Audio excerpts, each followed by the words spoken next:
position. They're still waiting. They just closed on the Capital Region Advancement Fund, and those folks took specific pieces of equipment to collateralize their loan. My understanding is HVADC will be doing the same thing. They're still waiting to hear about a second EIDL, who I believe would come in behind CEDC. But at this point, I'm quite certain we're going to have to subordinate to the Grow America Fund, if not one of the others. And we do need committee approval in order to do that. And it is a requirement if we're going to make this project happen. Have they ever been behind? No, they've never been behind. And the outstanding loan amount with CEDC is now $55,000. Okay. Yeah. Yep. Okay. So I think we'll end up in either second or third position. If we're in third position, I have asked that we can have some specific pieces of equipment that add up to $55,000 for our collateral. But we just haven't worked out the details yet. So I'm looking for loan committee approval to move forward with this so that we can, wrap this up. They've been with us for a number of years and they're getting close. One of the aspects of this is that the others are underwriting it, knowing about our loan. And therefore, they've evaluated that the project will be successful including making our payments. But it's just they need, under this program that is coming in on top of us, to have the full collateral. Okay. Will this have to go to the full board? It will. Yeah. Do we have any thoughts, any discussion about this? Sarah, I know you were concerned at one time about the parking, but we kind of went ahead with it anyway. Was there any other concerns that you might have? Parking all over the city is, I don't know if you read the stuff, with every new place coming in with parking. I think the parking's okay there. I talked to the neighbors and they're not worried at all. So my other concern is that the bread folks across the street, I don't know if you ever see that line. It's crazy. I don't know why people line up for bread folks. When Talbot and Arding is across the street, you can walk right up, get your food and get out of there, which I do. I've given up on bread folks. But I lined up once.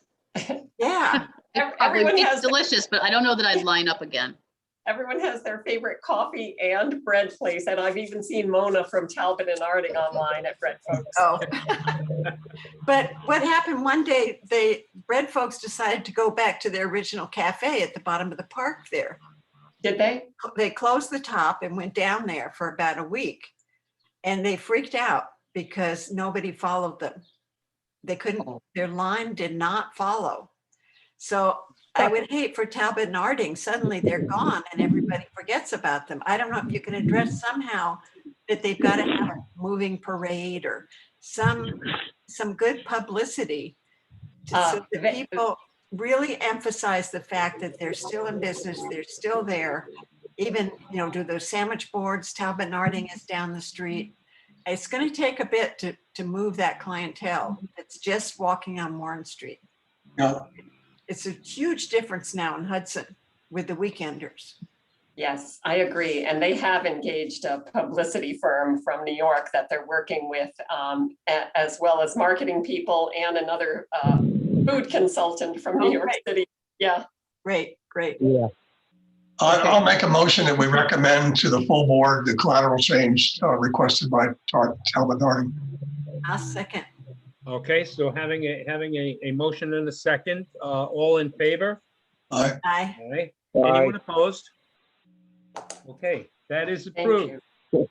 John, Yes, excuse me for a minute. I'm going to get off and get back on. I got to move where I'm sitting because my weed whacker guy's getting too close to me. I'll be right back. All right. We'll hear you in a few minutes. Yes. Yep. Okay. But we will move on and go to Another Moon Brewing Company. Great. Yes. So the first of a few loan requests we'll talk through today. So Another Moon, the owner, Matt Moon, has worked at Suarez Family Brewery in Germantown for 5 years. He helped them launch that highly successful business, and now he wants to produce his own beer. Starting a brewery, as I think a lot of you probably know, is a big investment in space and equipment. So Matt is starting on a small scale. He'll brew his beer right there at Suarez as a tenant brewer under an alternating proprietorship with Suarez, which essentially means he keeps his day job and salary with them, and they allow him to use their equipment and their space at designated times to brew his product, which he's solely responsible for. He'll sell his beer in Suarez's tasting room and online. He sees a good opportunity in that, just in that Suarez has a quite cultish following. They have something like 30,000 followers on Instagram. They move product very quickly, and there's almost always kind of surplus or excess demand that they can't fill. So enter another moon. In terms of the financials, which you have in front of you, based on the relatively very low operating expenses, as well as his personal financials, i.e. virtually no debt, low cost of living, we feel very comfortable with the loan request. The loan request, which is $10,000. We think the monthly repayment is very manageable for him. He is awaiting his SLA approval right now, and our loan would of course be contingent upon that approval. He wants to be selling beer by like mid-August, so ideally he would start brewing in July to be ready by mid-August. And kind of bottom line here is we like that he's building the business very slowly, very gradually, almost no overhead. He's starting from inside a very popular, well-respected brewery. And he worked with the Albany branch of the SBDC on his business plan and his financials, as well as a little bit with Brian Zweig to fine tune the projections a little bit. So that's the story on Another Moon. So over to you all. Okay, Lauren, I have a question. Is this an SBA loan that he's looking for? Yes, this would be a $10,000 SBA loan. Okay. Would that still be deferred then? Payments deferred or not? It would be. There's still, until we hear otherwise, it's still that first three months of payments are made by the SBA. Fair enough. He must have an extremely good relationship with the Suarez people. Yes. Yeah. To be able to use their equipment and be able to sell through their at their tasting room, that's amazing. Yeah, he moved here to help them get opened, and they want to support his dream as well. And what was his position with Suarez? Was he a brewmaster or? He's the head brewer, and he has been from the. Yeah. Okay. He moved here from Minneapolis from another craft brewery, as Martha was saying, to help them start Suarez. Okay. I think it's really interesting. It could be a future model for entrepreneurs, how to start small without the huge outlay. I just wonder about those $30 t-shirts though. That seemed like a very high price for a t-shirt. But I'm all in favor, so I'll make a motion. Okay. Okay. It's like I'll second it. It's like the chip fab business. That's right. That's right. Okay, so I have a motion and a second. All in favor of approving this loan? Aye. Aye. Anyone opposed? Lauren, you're all set. All right. And we Thank you. will move on to Kinderhook Bottle Shop. Yes, I'm going to speak to that one as well. So Kinderhook Bottle Shop. So the village of Kinderhook really hasn't had a wine shop apparently in more than 10 years. And Elizabeth and Anthony Cottingham are wanting to change that. They plan to open Kinderhook Bottle Shop this summer at 8 Hudson Street. It's right on the Village Green. It'll be one of several new businesses that are launching in what used to be the former hat factory. There will also be a restaurant, a bar, a coffee shop, a florist, a bookstore run by Jack Shainman Gallery. So, you know, all that just means lots of buzz and intrigue around kind of all these openings. So, you know, good for the Cottinghams to be part of that. The businesses also plan to kind of informally cross promote each other. So, you know, for example, wine that gets featured in the neighboring restaurant could be purchased at Kinderhook Bottle Shop. The Cottinghams feel like they've got something distinct from any of their competitors, which are right now about like 5 to 10 minute drive away. Other wine shops. They'll focus on small producers, local products, natural wines, definitely with an eye towards what we call value buys. So, you know, good value for the money, affordable wine. We all like that. They'll do in-store tastings, monthly wine clubs. And if you're able to look through the business plan, you probably saw the rendering at the back of it of their store layout. So they're being very thoughtful about that and creating a space where people really feel welcome and want to spend time browsing. The tastings will take place at a nice little table by the fireplace. So really creating an ambiance. The Cottinghams have family in the area, and they're ready to run their own wine shop. Anthony is a certified sommelier. He has years and years of experience. He's been running wine shops, running restaurants as well, managing restaurants in the city. Elizabeth runs her own marketing consultancy. So she's well suited for the marketing side of things, but also just on the day-to-day operations and customer relationships. She'll focus on that. In terms of financials, you have those before you. We think their request, which is $50,000, so that would be $25,000 SBA, $25,000 CEDC. We think that'll be manageable. The monthly payment will be manageable for them. We're feeling comfortable with it based on a few things, which are that they own a condo in Hoboken, which they're in the process of renting out. They were approved for a HELOC, which they'll draw from to cover the cost of their inventory. They have significant savings and retirement accounts, and they've also found a very reasonable apartment in Kinderhook, right above the wine shop where they will live. So bottom line, we like that this business it's 50% woman owned, it's 50% minority owned. It's definitely part of this sort of what we're calling a renaissance a little bit happening in Kinderhook Village. And they're personally investing a substantial amount of money into the business.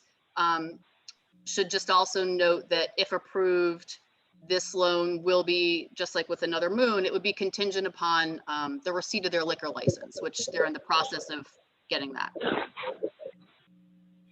All right. Anthony couldn't give up 1 more percent, huh, and make it a fully woman-owned business. Or she couldn't give up 1 more percent and make it, he could have it as a minority-owned business. There you go. But yes, I get to your point. Well, and there's a point. That's from personal experience. I gave up that 1%. Okay. I personally like their background. I think it's a strong background for what they're getting into. And Kinderhook deserves a good wine store. Anybody have any questions or any conversation that they'd like to bring up about this? Good. We had, there was all that problem in the village green of their septic system, and I think all that's been resolved now, so people are able to start businesses there again. That was a huge problem for a long time. Mm-hmm. So it's nice to see some people that are interested in coming back in. Yeah. Mhm. I'll make the motion to approve. Okay, Ken, thank you. And do I have a second? Second. Okay, thank you. Aye. having a motion and a second. All those in favor, please? Aye. Aye. Aye. Anyone opposed? Okay, Lauren, 2 for 2. You're all set. Thank you. And we will move on to Zinnia's. Okay, Zinnia's Dinette. I was concerned about bringing another restaurant to the committee, but we looked through our Well, you portfolio. should be. Well, we had one pay off not too long ago, so this would bring us up to 8 restaurants in our portfolio. Zinnia's Dinette is kind of a fun name, and it's going to be a fun and retro and lively diner style restaurant. I'm assuming most of you know the Dutch Treat, which has been vacant for a number of years on Route 23 in Prairieville.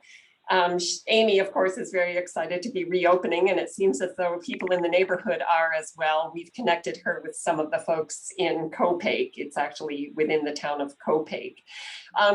Amy has spent many, many years in the food business. She most recently helped Random Harvest get open last year. And she's been working on purchasing this property for many, many months. She finally closed in February of this year. She bought the building in the name of another LLC. She paid $310,000 for the property, and the previous owner is holding the paper. She also, in addition to putting 15% down, she actually paid her mortgage in advance, 1 year in advance. So she doesn't have to pay any mortgage in her first year of operation. If you read through her business plan, you will see that she was actually requesting $75,000 from CEDC. After our internal analysis, we determined $50,000 was the appropriate amount, but of course we defer to the loan committee. She's invested a substantial amount of her own money in the business. And it's going to be sort of a New England style seafood shack, in addition to having regular diner food on the menu. And you'll be happy to know she's keeping soft serve ice cream. She will have an ice cream window for people that remember stopping for ice cream many years ago. She has developed a menu, which she's still in the process of tweaking. On her personal side, she owns her own home. She has several rent-paying tenants who live with her, so her overhead is extremely low. In addition to our loan, she's taken out a $60,000 personal loan, and she will make no payments on that for 5 years, and then she has to either pay that off or refinance it. She has a terrific credit score of over 800. She has a handful of credit cards. She doesn't carry a balance on any of them. She's really shown that she can manage cash. And the job will create 6 full-time jobs in addition to herself, and she'll be in the kitchen. Lauren and I did go out and visit the dinette. The work was well underway. She had Jerry Jennings installing new equipment in the kitchen, and that's why she's come to us for this loan. It has gone a little bit over budget, but she's very close, hoping to in June. We think her projections are reasonable. We had her work with Charlene Chai, who thought very highly of Amy. We think she's capable of owning and operating a successful restaurant, and CEDC will have a first lien on all business assets and a second mortgage on the property. Does anybody have any? Is she open breakfast, lunch, and dinner, or just Lunch and dinner. lunch and dinner? Okay. Okay. In the summary, it says Amy is requesting a loan of $75,000. That's not correct, is it? Well, that was the original request, and we did leave that in there. As I say, when we did our analysis, we thought 50,000 was Okay. more appropriate, and it will mean that she will not be able to get her liquor license right from the beginning, because she has to do a tiny bit of construction in order to store the liquor on site. But she's convinced she'll be able to manage that, hopefully by the end of the year. Okay, well, there's a big change from the Dutch Treat. It's going to be beer and wine only. But if we And when will she open? Well, she's hoping for June. I don't know where she is right now in Okay. terms. She wants to have a full 30 days of training for her staff. But if we gave her the extra 25, she could get the liquor license now. That's correct, because she would have to do some additional construction. She would actually have to, it has to be kept in a locked area. And so that she's estimating between 12 and 16,000 just for that. And then the liquor license itself, and then purchasing the wine and beer. Well, what do your experts advise on that? Because I almost think it's a detriment to people to start out without that liquor license. People think, well, I'll wait till I can get a beer. It in fact may be that some people will choose not to eat there until she gets that license. She's not anticipating a huge amount of revenue from the beer and wine, but I agree with you. There will be some people who may choose to go elsewhere because of that. This also needs to go to the full board, right? Yes. Okay. Yeah, and Martha, my guess is that she's not going to have a bar there. She's just going to be she's just going to serve at the tables. That's correct. She's got a full counter, just like in a diner. She's put down a new countertop and she's recovered all the bar stools in bright colors. It's really a very lively place. Yeah, I'm looking forward to it. I just think, I know in the Red Barn, I feel like it's a detriment when you can't serve at least beer and wine. And I don't know, I would push for a little more exploration into that, but. Well, if the loan committee feels that way, we can revise our write-up. Her projections do include beer and wine sales in them. Could she tighten up her budget and do it with 65,000 rather than the full 75? I'm happy to talk to her about that. Shall we try for that so that before we go to the full board, we can have that prepared? Yeah, why don't we vote on this the way it's written right now? But I would go along with Sarah on that and suggest that maybe we look to increase that if that'll work for Amy. Okay, I'm really happy to have that discussion with her. The other thing, she didn't want to include any salary for herself. Basically, her personal expenses are covered from the income with her roommates and what have you. And our consultant, Charlene Chai, insisted that she put a figure in there. But I do think there's quite a bit of leeway there, so that if she had to reduce her own take from the business in year one, that would also make a difference. Yeah, looking at the total payments due to us, I don't see that. She should be in pretty good shape. That's a good location. There's certainly a lot of traffic going past there. The Dutch Treat always was well attended. CEDC meeting, Zoom meeting. Can I call you right back? I think that she'd be okay. Well, okay, so let me do this. Let me ask, if there's no more discussion, do I have a motion to approve this loan the way it's written right now? At the 75,000. No, this is at 50,000. 50,000. That's the way it's written right now. And then Martha will go back to Amy and discuss with her the possibility of maybe tweaking 65. her original request from 75 down to 65. That sounds good. That's Do we fine. need to I'll put make that. motion? I'll make. We don't have to have another meeting? At the loan committee? Yeah. Well, I think maybe we do need to recommend a $65,000 loan. That's So what I was going to say. That sounds like we should recommend a figure, not just say. And if we're going to say 65 or 50, then we're kind of locking her in for that, ain't we? Yeah. I'll make a motion. We recommend $65,000 and get her Martha to talk to her about it. Okay, that's fine. That the motion. Is that would- all right, Martha? That's fine, that's fine. If we feel we can't work it out within her budget, then we'll back off and we know 50.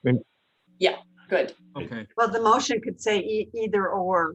Right. So Or you that we could don't say have to up Right. to. The loan. Yeah, this is committee. Andy speaking. You could say up to 65,000.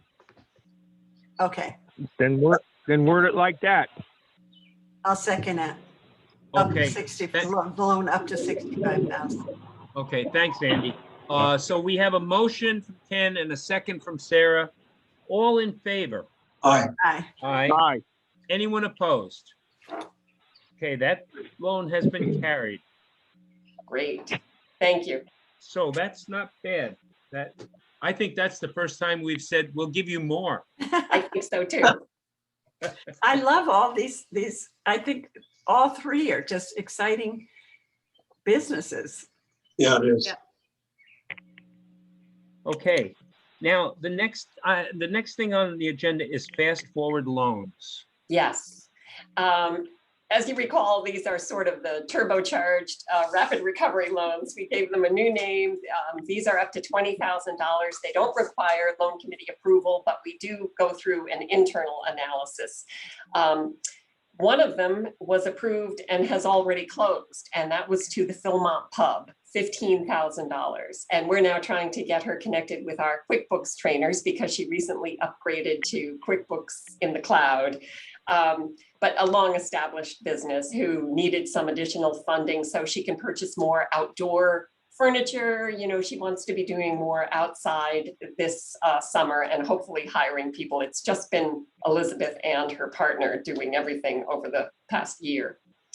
Also approved was a company called Railbed Productions. This is a company, a couple that lives in Germantown. It is a film production company. They do also a lot of videos. The husband is an attorney and works full time. It's the wife who really runs the production company. And they were approved for $20,000. They haven't closed yet. Production work is kind of gig work, but she does have a gig right now with Bard College that's paying the bills. And she's hopeful that now that COVID is not controlling everything that happens in film and television, that hopefully she'll be able to book some additional work in 2021. And then we also just received a application from Common Hands Farm in Claverick, and we're working on that one right now. They're also looking for $20,000 to put up a, they call it a packing shed, and it's where you wash the vegetables and actually box them up for their CSA members and to take to farmers markets. Unfortunately, we cannot use SBA money for that because I did contact our analyst in Washington, and you can't use SBA money to purchase or renovate a building, and they decided a packing shed was in fact a building. So we'll use CEDC money for that one. Okay. And then very briefly, I just wanted to mention Joe Angelo. You know, he's not on our list. Angelo's distributing, but he has now made 4 payments on his loan. They're coming in once a month on schedule. So I think he's made maybe $3,300 toward principal and interest on the Angelo's loan. And then finally, Train Time Express. They are in deferment until July 1. As of this moment, they don't have anything booked for the summer, but they're waiting to hear back from O'Kenny's Express in Kinderhook. Apparently, they're interested in having that train driving people around on their property. Lauren and I had a lengthy discussion with the 2 owners earlier this spring and convinced them that there was no harm in listing that train for sale to see if they get any bites.